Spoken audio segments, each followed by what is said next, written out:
Health సిటీగా హైదరాబాద్ పేరు తెచ్చుకుంటుందన్నారు మంత్రి కేటీఆర్. స్వచ్ఛ హైదరాబాద్ సాధనలో భాగంగా ₹1,00,000 నగదు బహుమతి అందించే స్వచ్ఛ దూత్ యాప్ను ఆయన లాంచ్ చేశారు. పట్టణాలు పెరుగుతున్న టైంలో ఆరోగ్యం కూడా ముఖ్యమన్నారు కేటీఆర్.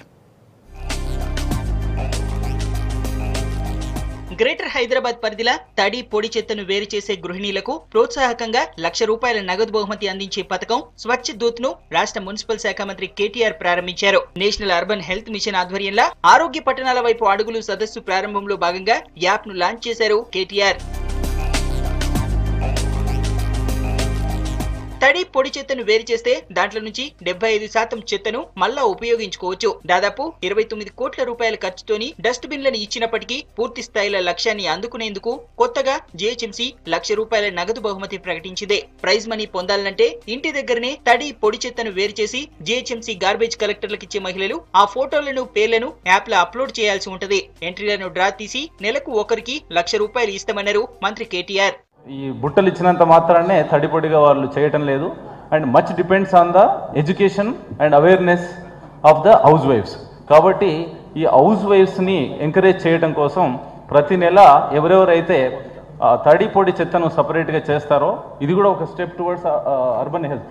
సో వారికి ₹1,00,000 బహుమానం ఇవ్వడానికి జిహెచ్ఎంసీ కార్పొరేట్ సోషల్ రెస్పాన్సిబిలిటీ కింద నిర్ణయం తీసుకుంది.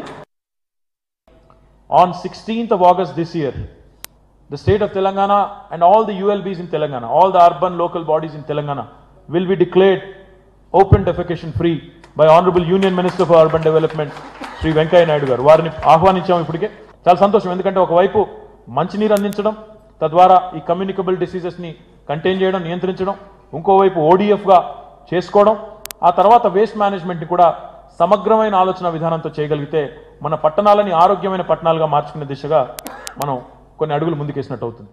ప్రపంచమంతా పట్టణీకరణ జరుగుతోందన్నారు కేటీఆర్. వైద్యం, చదువు అవకాశాల కోసం జనాలు పట్టణాలకు పరుగులు పెడుతున్నారన్నారు. అదే సమయంలో సవాళ్లను ఎదుర్కొని ఆరోగ్య తెలంగాణ దిశగా అడుగులు వేస్తున్నామని చెప్పారు కేటీఆర్. అన్ని సర్కారీ దవాఖాన్ల వసతులు కల్పిస్తున్నామన్నారు. 50% పైగా భారతదేశం పట్టణాల్లోనే రాబోయే 15 సంవత్సరాల తర్వాత నివసించే పరిస్థితి వస్తుంది అనేది వాస్తవం. ఒకసారి మనం ఆలోచించినట్టయితే ఎందుకు పట్టణీకరణ జరుగుతుంది? Why do people urbanise? Why do people move to urban locations? Fact of the matter is there is huge disparities between the kind of amenities people get to experience. ఎక్కువ జీవనోపాధి అవకాశాలు ఉంటాయి, వాళ్ళ పిల్లలకి విద్యా అవకాశాలు ఉంటాయి, ఇంట్లో వయసు మళ్ళిన పెద్దవాళ్ళు ఉంటే వారికి లేదా ఇతరులకు కూడా అందరికీ కూడా ఆరోగ్యపరంగా మంచి వైద్యపరమైన సేవలు అందే అవకాశం ఉంటుంది. స్వచ్ఛ నగరాన్ని నిర్మించేందుకు అందరూ కృషి చేయాలని నేతలు అధికారులకు పిలుపునిచ్చారు.